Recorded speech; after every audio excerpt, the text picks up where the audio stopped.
does it mean for a product to be pure? Is it the strongest? The most effective? Or does it also mean that it was the most resilient? In a world full of toxic imitations and adulterated imposters, it resisted, never allowing efficiency to give way to embellishments. It never chose profit over potency. It chose to be exactly what the world desperately needs. Something real. Something to believe in. Something that lifts, inspires, connects, heals. A pure product is more than just a seal on a bottle or the highest industry certifications and endorsements. It is the thousands of decisions made along the way that insisted the ideal and protected the promise. A pure product is a mission, a belief that by adding nothing, it, in turn, offers everything.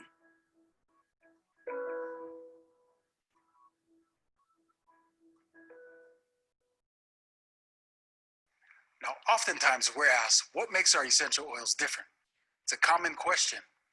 When you're serving your family, your loved ones, your communities, quality matters. We know our essential oils will do what we say they will do, and quality brings that confidence. This has been in the doTERRA DNA from day one.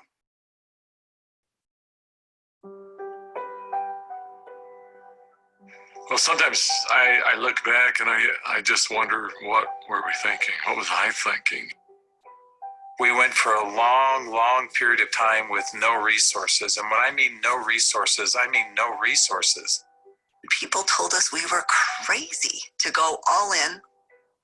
Is this really going to work?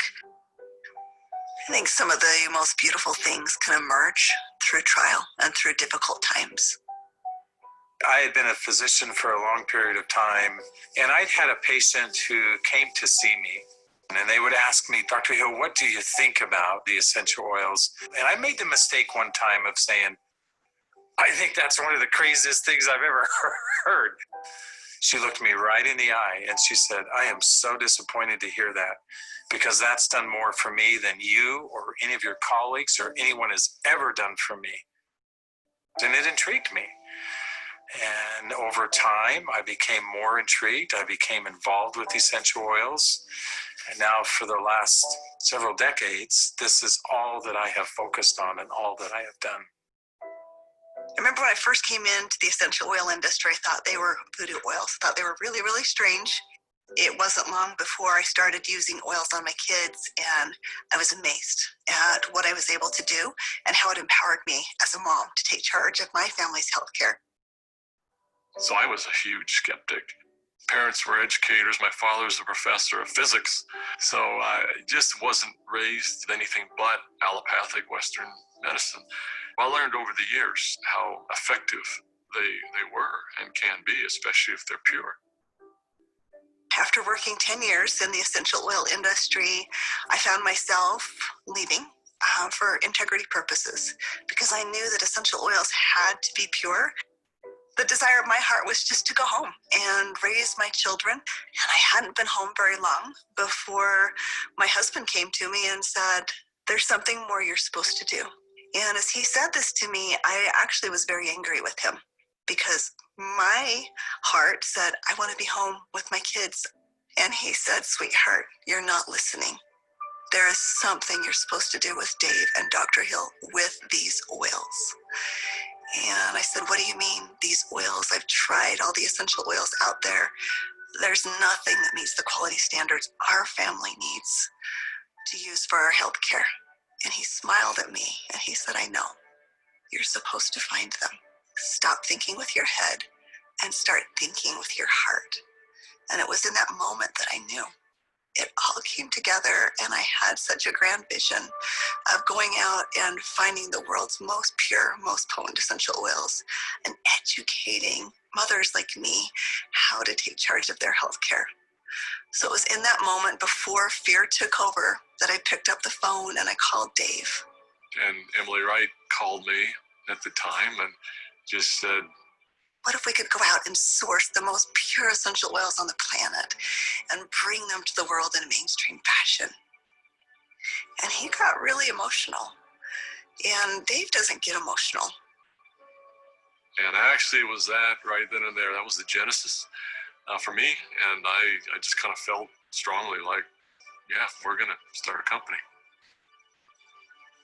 So I hung up the phone with Dave. I picked up the phone and I called Dr. Hill. And as I called him, I still remember he kind of giggled. And I said, Doc, this isn't funny. I'm serious about this. What if we could go out and find pure oils like we've always wanted to do? And what if we could educate people to really understand the power behind these oils? And he said, no, Emily, I'm not laughing because I think your idea is crazy. I'm laughing because I was just getting ready to call you and ask you the very same question. It started with an initial little small meeting in an Italian restaurant in the far corner, and we met for 5.5 hours until they finally kicked us out of the restaurant because we weren't buying food anymore. And we just started to dream. We would meet anywhere we could find some space to meet. And it was in some strange places. Of course, the basement of the Normal Library was one. We got too rambunctious and they finally kicked us out of the library. Sometimes it was in the basement of our homes. I remember not telling my kids, that I was unemployed and starting a new thing, but the dad was working on a project in the basement. As I did the business plan, I started to realize that this was going to be big. I just knew that with such a good team and product that had changed our lives, we felt like this was going to be significant. So as we began in the spring of 2008, that's when we had a massive falling out with the housing market in the United States. And there was a lot of panic and a lot of fear. We looked at starting this company. The first thing you think is, I got to raise money. I've got to get capital. And we set out to do that initially. And actually ended up, the four of us, back in New York City, visiting with some very high-profile people. And as we gathered together that next morning in that conference table, and we've got, all of these Manhattan-style managers that are meeting with us, and they quizzed us for hours. Finally, at the end of the day, they looked at us and they said, we believe that your business model is going to work. We believe that you will be successful, and we want to fund your venture. We'll give you $5 million. And we all, of course, felt extremely elated. They were willing to fund the company, but of course they were interested in 51% and control. And I just remember the feeling we had as we walked away from that conference table. And the four of us found ourselves in front of the Statue of Liberty. And I remember looking across the water.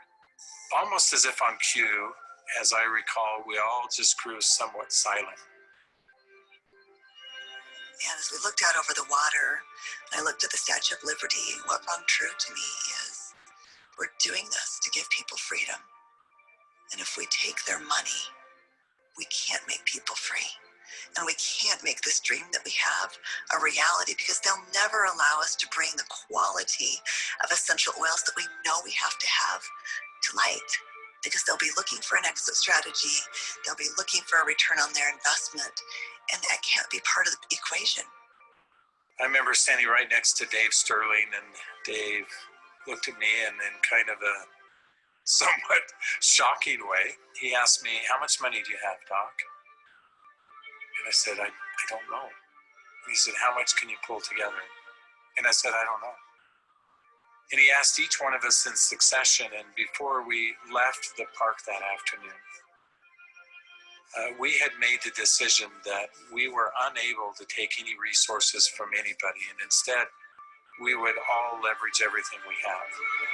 We took the equity out of our homes, we cashed out 401ks, we liquidated everything we owned in order for this dream to come to fruition. And so as I expressed this to my wife, I remember very clearly, she just looked at me and said, well, I trust you. You'll take care of us and we'll be fine. And we had family members even come to us to say, "You're foolish. Your family is going to be homeless." So we went all in, everything. We didn't hold anything back. We thought it would be for just a couple of months that we went without any income, but it was 13 months.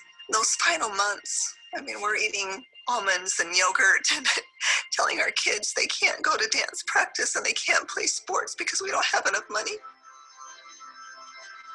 But having that belief that it was all going to be worth it. And I remember a day that we had $5,000 left in our account. $5,000 because we had just put together this big oil order. And we didn't know how we were going to make payroll. We didn't know how we were going to make commissions. And just to see how doors open every single time, as long as we continued to step forward, the doors open. People ask me sometimes, how are you guys able to do what you did? And, but everybody rolled their sleeves up and we did every job. We did this job, this job, this job. I was supposed to go out and find these precious oils. So I started calling people. Every single person would say, "Of course, our oils are 100% pure." And that's when I realized almost all essential oils that are sold out there are sold through brokers. These brokers were very smart people, often having very sophisticated labs. And the oils were almost always changed. Most were not pure. Most were synthetically created.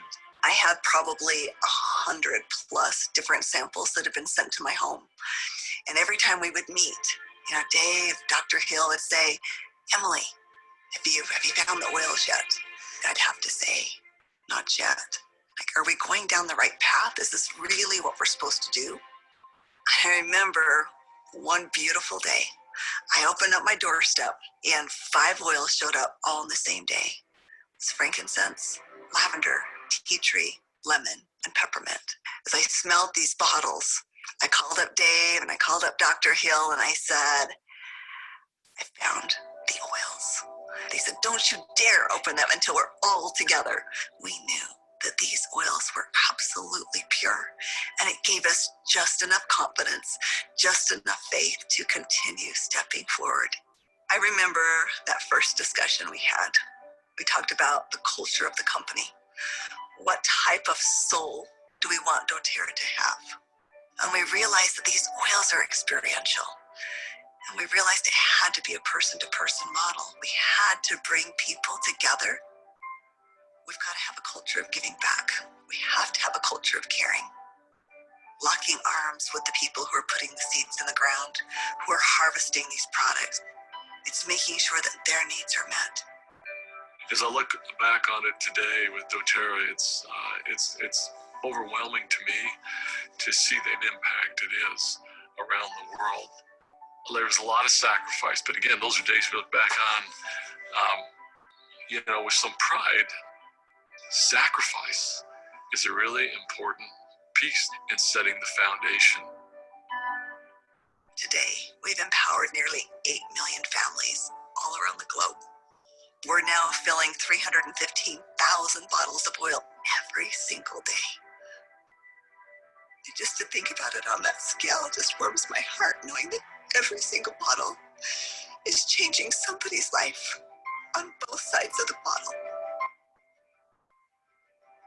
I think this work has such purpose. It's like, how can we stop? We have single-handedly changed the acceptance of essential oils in science and in medicine.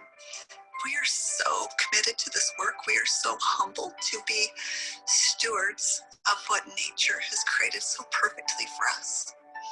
And we're so grateful for all of our amazing employees, for all of our amazing wellness advocates, for all of our amazing customers all around the world. We haven't changed in our mission. We haven't changed in our purpose. We're still true to those things that very early on were important. If doing the right thing was important then, doing the right thing is important now.